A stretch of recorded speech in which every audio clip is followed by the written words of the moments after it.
Ilze Priževoite, uzņēmēja, jelgavniece un viena no uzņēmuma Karameļu darbnīca dibinātājām.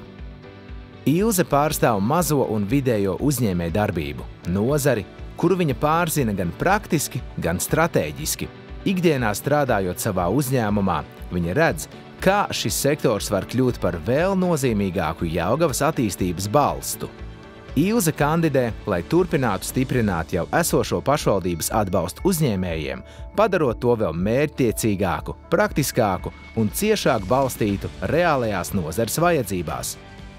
Viņas vadmotīvs ir skaidrs un nepārprotams.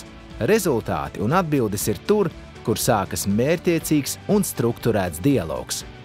Strādājot pašvaldībā, Ilze ir pierādījusi, ka spēj idejas pārvērst praktiskās darbībās.